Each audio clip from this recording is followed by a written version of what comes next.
இன்று நவம்பர் 23. நம்மை வழிநடத்தும் விவிலிய மாந்தர் மிரியம். எகிப்திலிருந்து இஸ்ரேல் மக்களை மீட்டு வழிநடத்திய மோசேயின் சகோதரியே மிரியம் ஆவர். இஸ்ரேலர் எகிப்தில் அடிமையாக வாழ்ந்தபோது இஸ்ரேலருக்கு பிறக்கும் ஆண் குழந்தைகள் கொல்லப்பட வேண்டும் என்ற சட்டம் இருந்தபோது மோசேயை காப்பாற்றியவரே மிரியம். தனியாக ஆற்றங்கரையில் நின்று கொண்டே குழந்தையை காப்பாற்றினார்.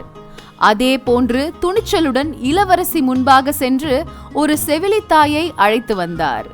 இவ்வாறு இழந்துவிட்டோம் என வேதனைப்பட்ட அன்னையின் மனத்தை மகிழ்ச்சியால் நிரப்பியவர் மிரியம். மோசேக்கு இணையான தலைமைத்துவ பண்புகள் மிரியத்திடம் இருந்தது. பெண் என்பதால் விவிலியத்தில் அவர் ஒரு சில இடங்களில் மட்டுமே உரைக்கப்பட்டிருக்கிறார் என்பதும் உண்மை. விடுதலை பயண நூலில் மிரியம் குறித்த பல செய்திகள் எழுதப்படாமல் விடுபட்டிருக்கலாம். விடுதலை பயணம் அதிகாரம் 15 1-8 வரையுள்ள இறைவார்த்தையில் சொல்லப்பட்டுள்ள விடுதலை பயண வெற்றி நிகழ்வில் மிரியத்தின் பங்கு அதிகம் உண்டு என்பது மறுக்கப்பட்டுள்ளது.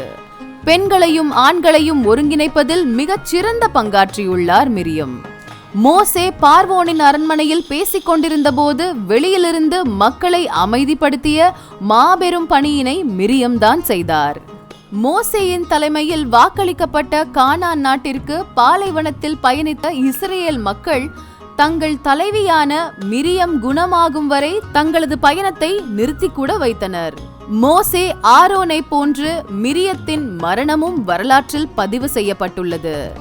மிரியம் கிமு 1250 இறந்தார். கிமு 721 இறைவாக்குரைத்த மீகாவுக்கு மிரியத்தை பற்றின செய்திகளை எடுத்துரைத்துள்ளனர்.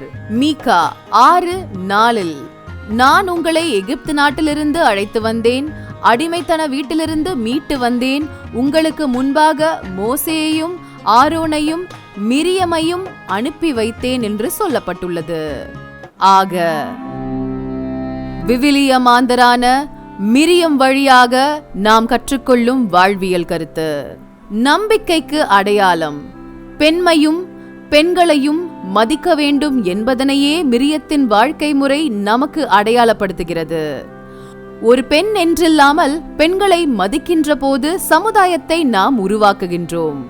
பெண்களுக்கு சரியான இடத்தையும் உரிய மரியாதையும் அளிக்கின்ற போது நாம் வளர்ச்சி பெறுகின்றோம்.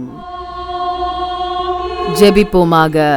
அன்பு இறைவா, நீர் தேர்வு செய்த மக்கள் அன்பு சமூகமாக மலர முயற்சிக்கும் பொழுதெல்லாம் எந்தவிதமான இடர்பாட்டையும் வெளிப்படுத்தாமல் எல்லாவற்றிற்கும் ஆம் என்றே சொல்லி தனது வாழ்வை முழுமையாக அர்ப்பணமாக்க, இடைஞ்சல்கள், நெருக்கடிகள், அவமானங்கள் ஏற்படுகின்ற போதெல்லாம் பின்வாங்கி சோர்ந்திடாமல் ஒவ்வொரு நாளும் உன் வழி நடந்திட எங்களை கரம் பிடித்து வழிநடத்தும். ஆமென். இந்த தொகுப்பிற்கு அருட்பணி குரூஸ் கார்மல் CA அவர்களுக்கு நன்றி நவிழ்கின்றோம்.